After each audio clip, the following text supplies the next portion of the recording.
The fight in this one was choreographed by Jeff Yamada, who is someone that I worked with for the last movie. So he came over to choreograph some of the Kali stuff that's in the fight, you know, which goes by very fast because the way Paul wanted to shoot it, he wanted it to have that kind of rough, feel like almost like domestic violence type of scene between these two guys who are capable of killing each other very quickly.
I started.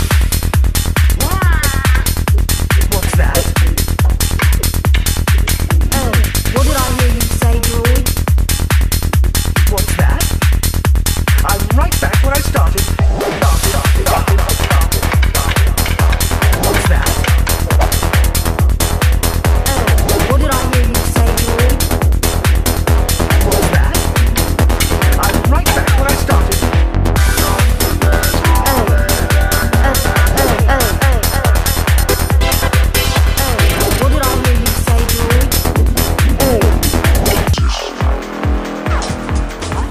Filipinos don't mess about in a scrap.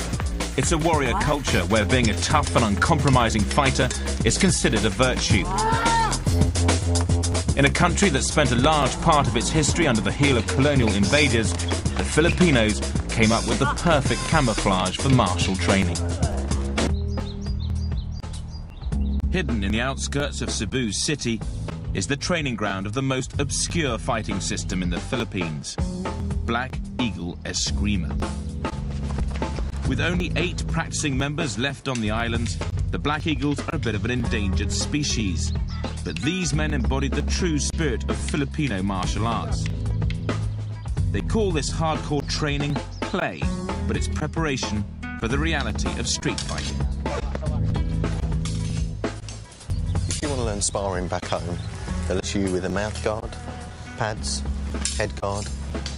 Be very cautious. You learn sparring out here. Do it with blades and flip-flops. If you take a look at the ground, there's broken bottles everywhere, because that's what it's like in real streets. This is a free sparring. This is a chop me however you want.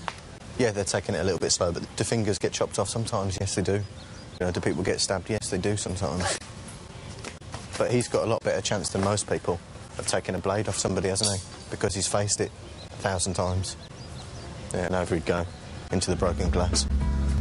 These two fellas jumping about like 18-year-olds are both in their 60s, and they learnt everything they know from this guy, Epping Attillo. He's 88.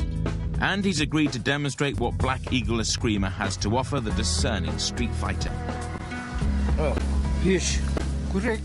The thing to remember here is that these sticks are not really sticks. They represent machetes, locally known as bolos. So, first lesson. If you want to keep your fingers, you don't go grabbing them. If that is a bolo, no? Yeah. You're harmed already. Of course, cut my knuckle off. Do you practice every day? Because I cannot play basketball anymore. What's your favourite technique in 75 years of training? You attack first, do not wait. Just hit them.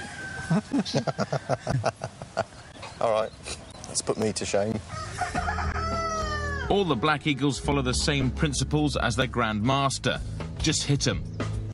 Usually people hold their fists like this, but they get this finger, stick it up like that, close them together, nice and tight. This becomes a weapon. OK, if I punch you, you'll just dig your finger into my fist. Can you believe that? What is that about? Whee! That hurts, doesn't it? He's hitting my pressure points with that. This is dirty fighting, dirty fighting. Yeah. How do you practice to make this strong? I practice push-up like that. Push-ups on the broken glass. Like that. Jesus, that hurts.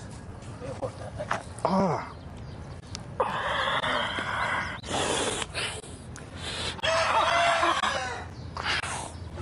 Look at that.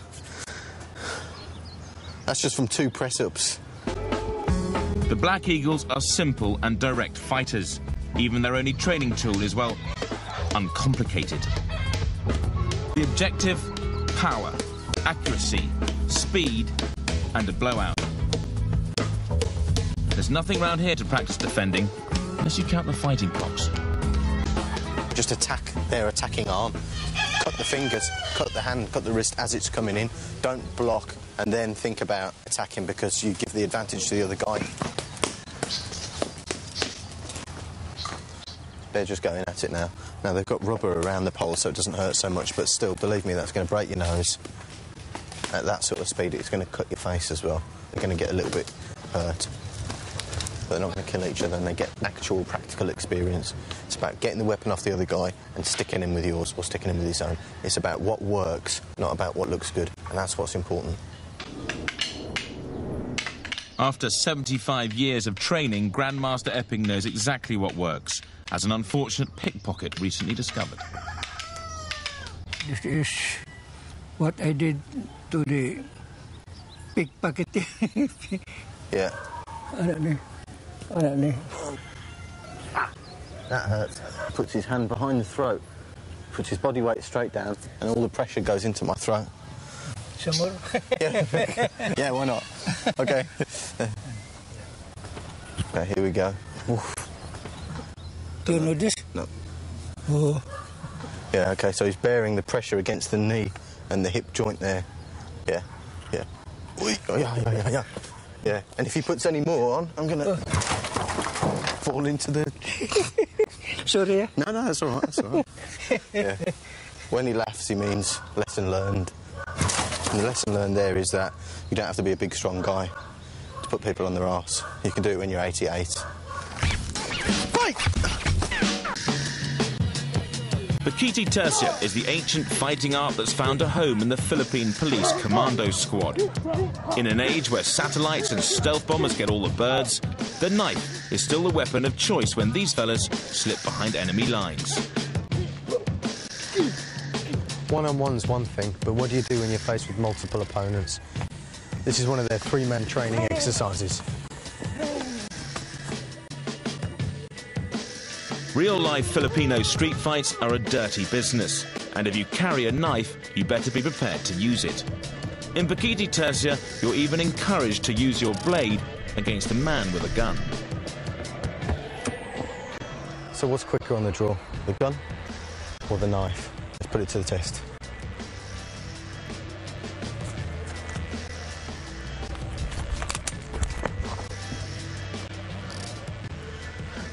Okay, so first thing, I wasn't even expecting that, and that's the way these guys attack when you're not expecting it. So basically, in those split seconds that he's making a move on me, first of all, I've got to register he's making a move, number one.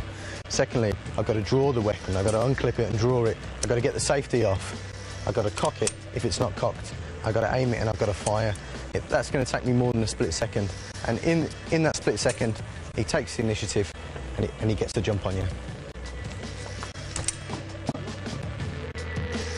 Your average hostage situation is resolved with stun grenades and snipers.